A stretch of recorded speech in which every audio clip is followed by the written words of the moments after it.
Well, good morning and welcome to EastLake Church. My name is Kevin McPeak. I'm one of the pastors here. Whether you are here in the East Auditorium or maybe you're out on the playground patio, maybe you're watching online, I am thrilled that you're here. Before I say anything else, I have to get one thing out of the way because I've read a few of the thought bubbles above your heads, and a few of you, especially if you're new around here, are going, is that the same guy that was playing guitar earlier? And the answer is yes, and that was not the plan for the weekend, but you know, sometimes things come up. And so our regular guitar player had something come up, an emergency, so I had to jump in. And the reason I mention it, honestly, is not to call attention to it so much as it is if you are maybe checking out the church for the first time. Checking out a church is kind of like flying on an airline for the first time.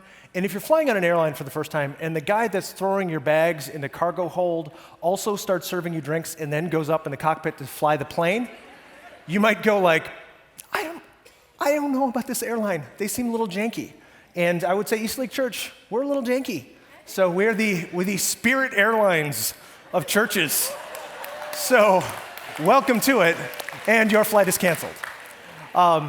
Well, as I mentioned, I'm going to get sued by Spirit Airlines. They're a wonderful airline. They're absolutely top-notch. Never flown them.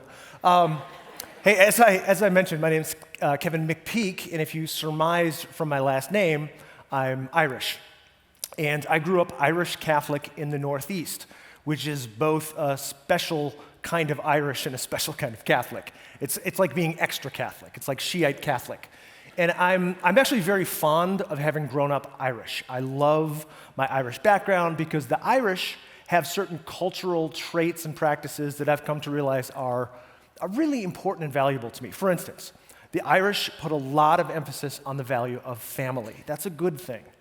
And also in Irish culture, the ability to tell a good story and a good joke is critical. And I don't mean to brag about the Irish, but a third thing that I think they're really, really good at is the unique ability to not only maintain, but really foster, nurture, and enhance grudges. Now, my grandfather, he spent some time growing up in a neighborhood in Syracuse, New York called Tipperary Hill. And you can probably guess from the name Tipperary Hill, that was an Irish neighborhood. It actually is still an Irish neighborhood to this day. And if you ever drive through Tipperary Hill in Syracuse, New York, there's an intersection where you might notice something funny about the stoplight. Here's a picture of that stoplight. Some of you will notice what's different about it right away, but the rest of you might be saying, well, I don't see what the big deal is. It's a stoplight. Do you notice what color is on top? It's green. Now, that's not what stoplights usually look like. In fact, in every stoplight in America, red is the color that's at the top. And when they first put up that stoplight in Tipperary Hill in the 1920s, it had red at the top, just like every other stoplight in America. But the Irish kids in the neighborhood didn't like the fact that red, representing England, was at the top of the light, and green, representing Ireland, was at the bottom of the light. And so the Irish kids in the neighborhood did what any good Irish kids would do, is they got rocks and they knocked out the red light at the top of the stoplight. And then the city went out and they fixed it and put the red light back at the top, and the Irish kids did what good Irish kids do, is they went and threw rocks at the red light until it broke. And this went on and on and on and on until the city said, fine. And they permanently put a stoplight at that intersection that had green at the top instead of red, because the Irish, who carry a grudge against the English, couldn't have the red representing England above the green representing Ireland. And it's still like that to this day. So by the way, if you're colorblind and driving through Syracuse, New York, keep your head on a swivel when you go through Tipperary Hill. Now, my grandfather grew up neck deep in all of that stuff. My grandfather was a great man. He was kind, he was generous, he was funny. I loved him dearly. But my grandfather did not like England, and he did not like the English people. I remember one time when I was a kid, he said something, negative about the English, and I asked him, Grandpa, why do you hate the English so much? And he proceeded to then tell me, a child, a story about an English general who had gone to Ireland and set fire to a church full of Irish people. The church had burned to the ground and killed everyone inside. Once again, I was a child hearing that story. And that story is true. And I think we can all agree that was a bad thing, right? That's terrible. But here's the thing. I looked it up, and it's been a minute since it happened. How much time? 375 years has passed. It happened in, and I'm not making this up, 1649, and my grandfather was still carrying a grudge like it happened last week. And it's a perfect example of something that I call Irish amnesia. And Irish amnesia is this: we forget everything except the grudges. And over the years, I've discovered that doesn't just apply to the Irish. Holding on to grudges seems to be a part of human nature. Mercy and forgiveness and letting bygones be bygones just doesn't seem to come naturally to us as individuals or even in our society as a whole. For the past couple of weeks, we've been in this series called The Good Life. We've been looking at the way that Jesus calls us to a life that's really the opposite of so much of what society tells us. Today we're looking at the words of Matthew 5:7, which say this: "Blessed are the merciful, for they will be shown mercy." And I'd say that seems like a pretty straightforward statement, right? If you extend mercy, you'll receive mercy. Quid pro quo, even Steven, right? But that's not really how it works in the world, is it? Sometimes when we extend mercy to other people, we don't really feel like we get mercy in return. We might offer mercy and grace and forgiveness to somebody, and then in return, what we get is nothing. And that can lead us to not want to try that mercy thing anymore. Now, understand that when Jesus was saying this, when he was telling people, hey, if you extend mercy, you're going to get mercy, he was in a world that was bitterly divided by political disagreements, religious disagreements. There were rumors and conspiracies flooding the land. There was mistrust of the governing powers. There were issues of racial and cultural identity that split people into warring factions. And nobody was showing anybody else a lot of mercy. So, it was totally unlike today. That's kind of my point. We're dealing with a lot of the same issues that Jesus was talking about in his day. We're divided. We don't trust each other. We're quick to condemn. And we always want to ensure that there's retribution and punishment when people do something wrong. There's an author and a pastor. His name's Tim Keller. And he's described what's happening in our society as the fading of forgiveness. And it's connected to sort of a permanent shaming of the people who have broken trust and broken faith with us by doing or saying the thing that we view as unforgivable. In fact, I actually believe we've entered an age in which forgiveness is viewed as something worse than weakness. That forgiveness is viewed almost as an ethical failure because we've elevated unforgiveness as noble. Because what it does when we don't forgive, it signals our commitment and our connection to that which is right and that which is good. And we can contrast ourselves with this over here thing that we think is bad. So whether it's a celebrity or a politician or somebody we know in our daily lives, that they do something bad, what we can do is cling to our unforgiveness and forever signal to the world that we're good because we're not like that. By clinging to this unforgiveness, we just wave this flag that says, I'm good because I see what badness is. And I believe we've created a culture in which curated resentment is viewed as a noble pursuit. There's a professor and writer, Alan Jacobs, and he's described it this way. The great moral crisis of our time is not, as many of my fellow Christians believe, sexual licentiousness, but rather vindictiveness. In other words, the great sins of our society, they have a lot less to do with sexual issues and a lot more with our desire to settle the score. See, we want to be the judge and the jury and the executioner when we see somebody else mess up. And the teachings of Jesus are very clear on this topic. Mercy triumphs over judgment. You know where I get this crazy idea? From the New Testament. You know what it says? Mercy triumphs over judgment. It says that in the book of James, chapter 2. And here's the truth. Mercy is not optional in the feature set of Christianity. When God gave Moses the Ten Commandments, the very first words that he used to announce himself were these: Yahweh the Lord, the God of compassion and mercy. That's how God describes himself, the God of compassion and mercy. Lamentations 3 says, God's mercies are new every morning. But I think that brings up a fair question, right? Okay, what is mercy? How do you define it? What does it even mean? Here's a basic way of looking at the idea. Here's a basic definition. Mercy is when we show compassion or forgiveness to somebody when it's within our power to either punish them, harm them, or withhold the care and compassion from them that they need. The bottom line is that mercy is a decision. We decide to extend it or we decide to withhold it. And in Luke chapter 10, Jesus tells a story about three people that make a decision about mercy. Two of them decide to withhold it, to not extend mercy, and one of them does extend mercy. Here's the story. A Jewish man was traveling from Jerusalem down to Jericho, and he was attacked by bandits. They stripped him of his clothes, beat him up, and left him half dead beside the road. By chance, a priest came along. But when he saw the man lying there, he crossed to the other side of the road and passed him by. A temple assistant walked over and looked at him lying there, but he also passed by on the other side. Then a despised Samaritan came along, and when he saw the man, he felt compassion for him. Going over to him, the Samaritan soothed his wounds with olive oil and wine and bandaged them. Then he put the man on his own donkey and took him to an inn where he took care of him. The next day, he handed the innkeeper 2 silver coins, telling him, "Take care of this man. If his bill runs higher than this, I'll pay you the next time I'm here." Now, which of these three would you say was the neighbor to the man who was attacked by bandits? Jesus asked. The man replied, and let me point out, the man, in this case, is a religious scholar. The man replied, "The one who showed him mercy." Then Jesus said, "Yes, now go and do the same." Now, I want to point out a few things about this story that show us some really important truths about mercy and how it works. Truths that we have to embrace for ourselves if we're going to be people that bring the kingdom of God into the world around us. Now, I want to say quickly, if you're just like checking out faith and you've just come today and you're not sure where you stand on the Jesus question, first of all, I'm really glad you're here. Thank you for spending some time.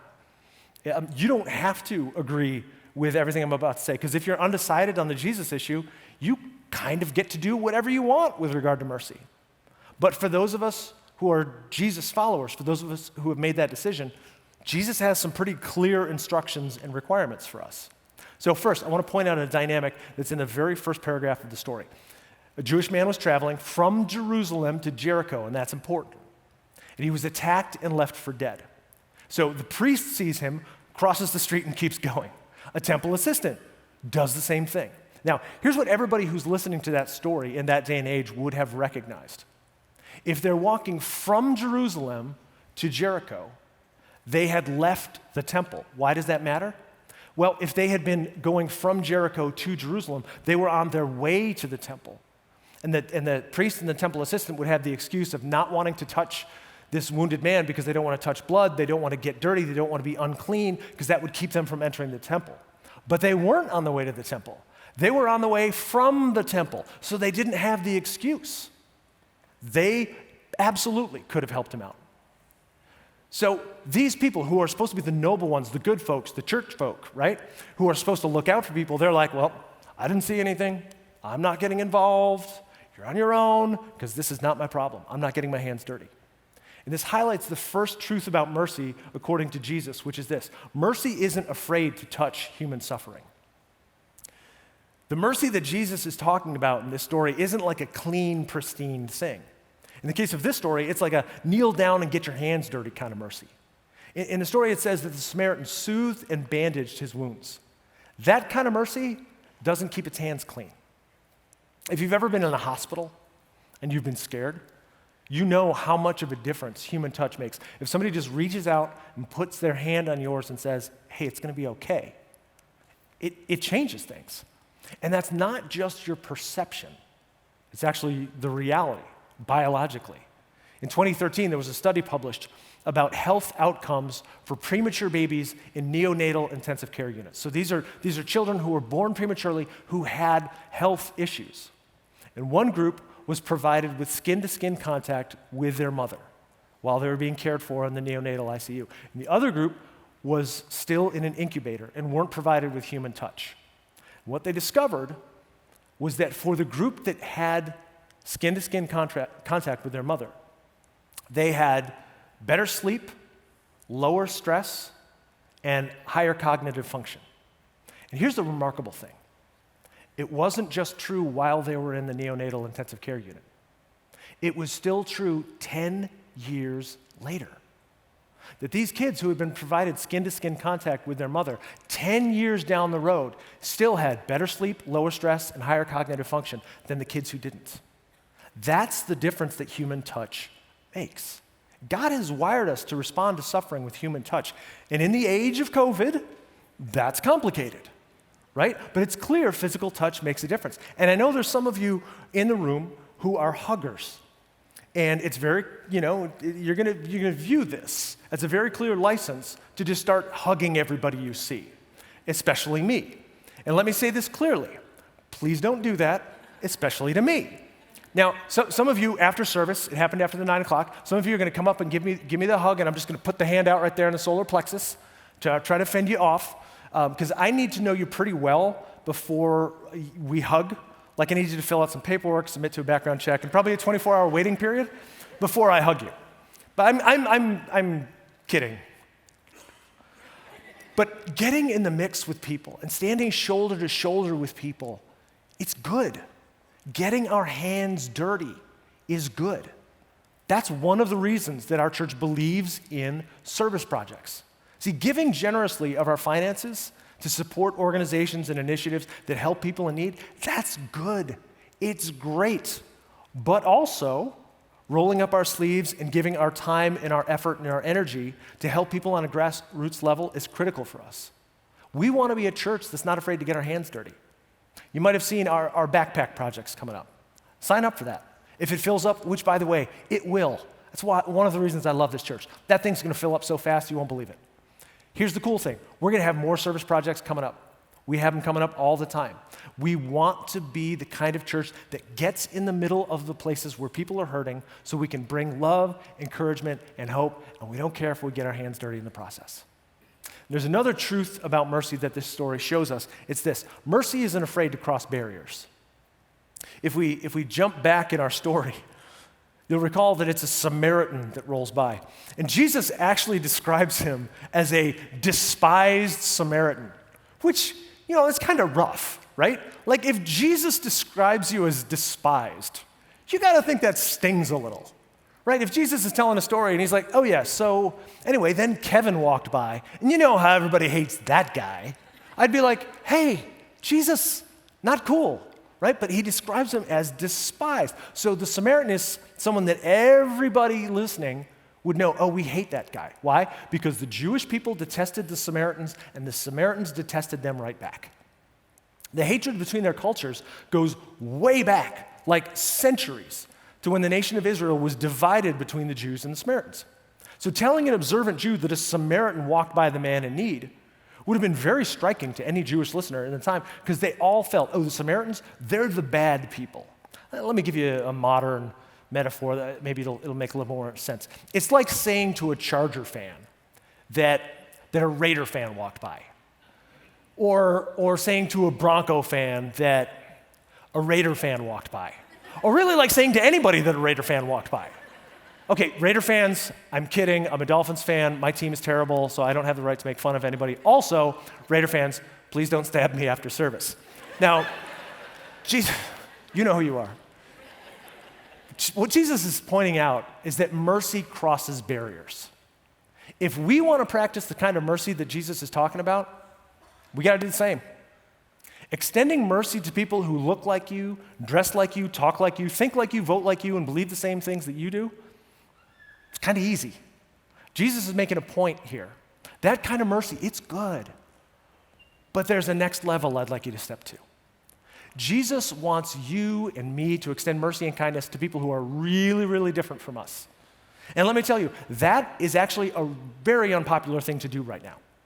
Our society has become so split among political viewpoints and cultural backgrounds, and racial backgrounds and economic status and language preference, blue state, red state, mask, no mask, vaccine, anti-vaccine, Marvel, DC. We just can't even interact with each other anymore, right? And here's the point that I want you to get from this. Jesus is above all of it. All of it. Our phrase of the year at the church is Jesus over everything. And all that stuff that divides us, that falls into the everything that Jesus is over. And over the past year, I've had so many people come and talk to me and say, I'm really upset about a particular issue, and I've come to a point where I just can't extend any more grace and mercy to the people on the other side of this issue, because I've had it. I'm fed up. Enough is enough.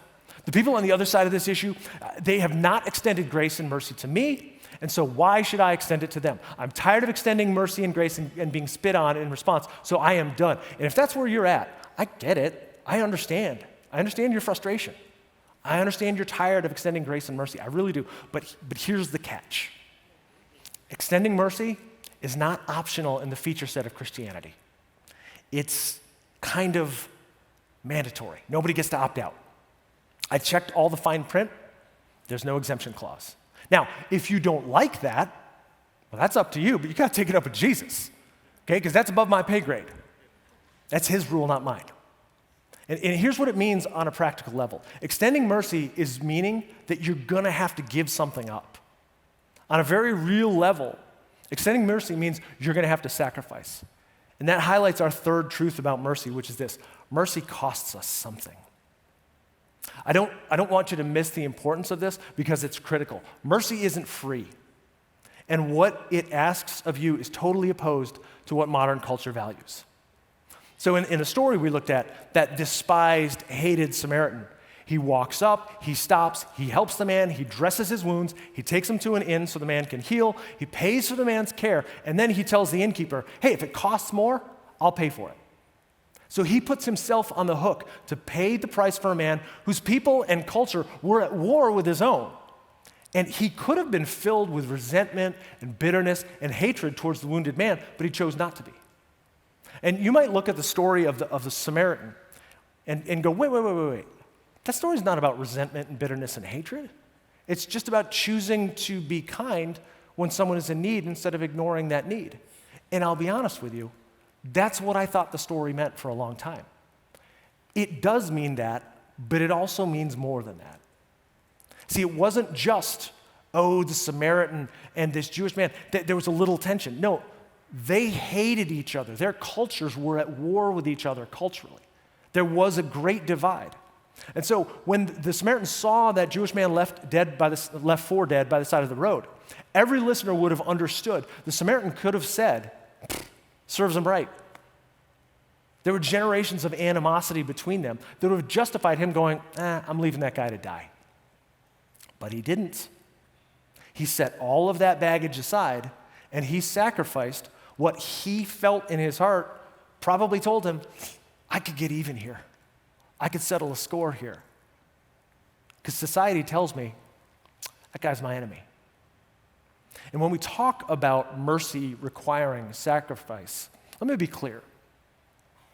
We're not saying that you sacrifice your safety, your emotional well-being, or your personal healing. The sacrifice I'm referring to is simply this: your right to settle the score. Extending mercy means I sacrifice my right to get even. And doing that requires us to take the longest of all journeys, which is the journey between our head, where we make that decision, and our heart, where we feel it to be true. And before I say one more word, let me be really clear what I'm not saying. I'm not saying that mercy and forgiveness requires you to stay or return to an abusive, unhealthy, or toxic relationship or situation.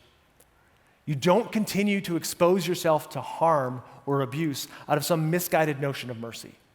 Mercy can be extended at the same time you maintain healthy margin and distance to keep yourself safe. Okay, you can have margin while choosing to surrender your right to get even with somebody.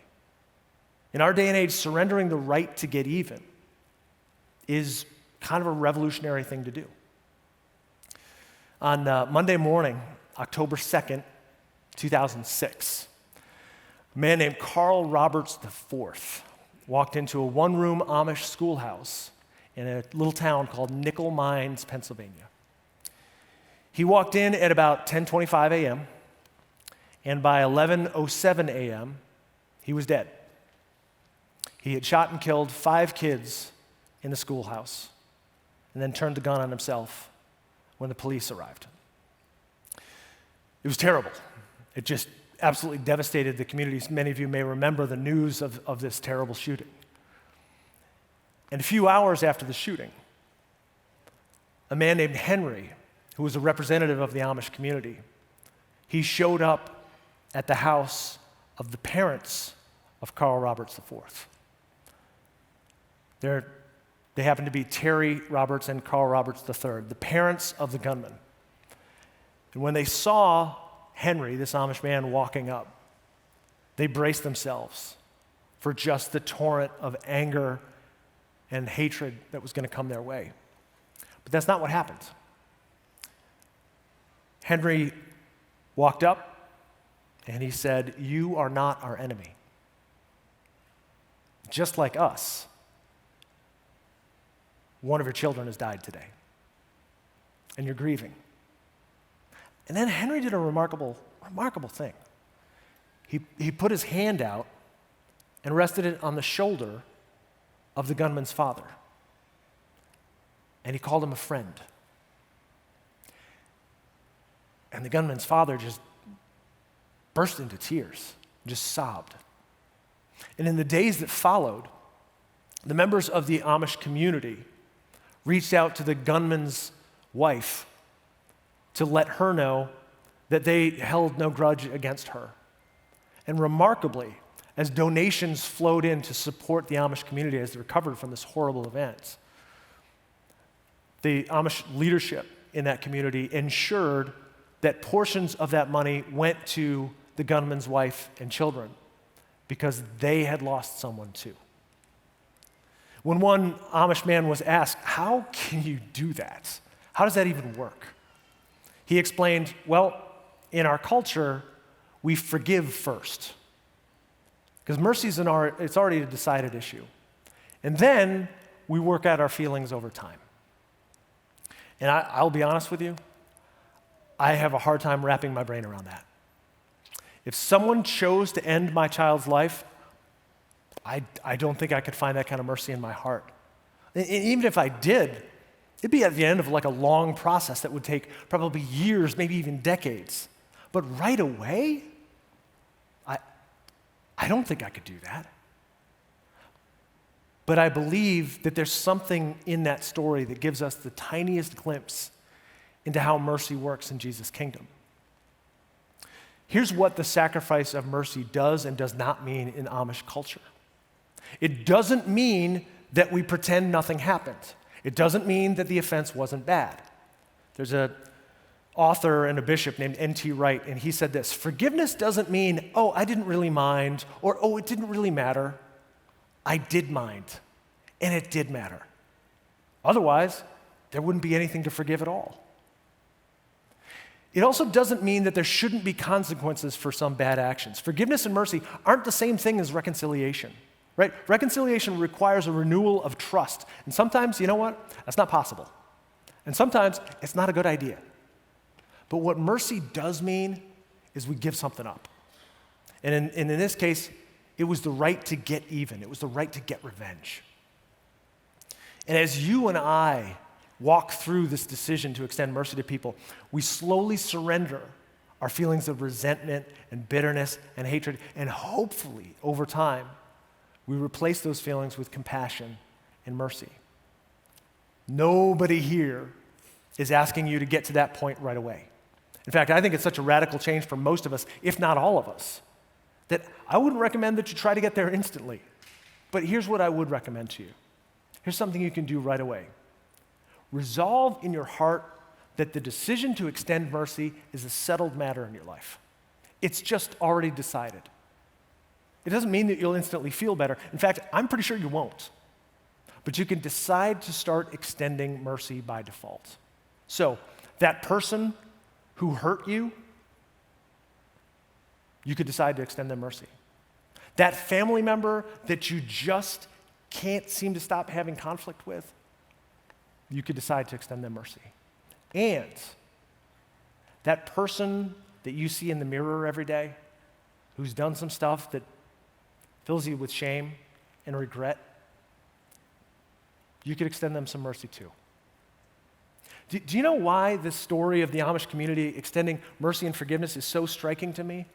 It's because of this. I can't imagine deciding to forgive the person whose actions are responsible for my child's death. And yet, God forgives me. The reason that Jesus, God's one and only Son, died a torturous, painful death on the cross is because of me. It's because of my sins, my actions.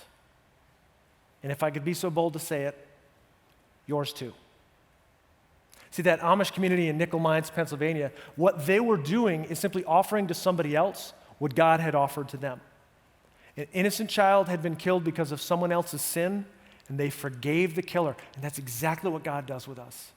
His innocent child was killed because of our sin, and he extends mercy and forgiveness to us. As revolutionary and as shocking as that sounds, that's the kind of mercy that God offers you and me.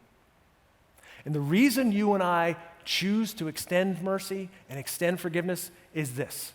We need mercy. We need forgiveness. We all do. And our willingness to extend mercy to others is going to be reflected in how mercy is extended to us. In just a moment, we're going to hear a song that speaks to the mercy that comes through Jesus. But before we do that, I want to just give everybody a moment to make a decision about mercy right now.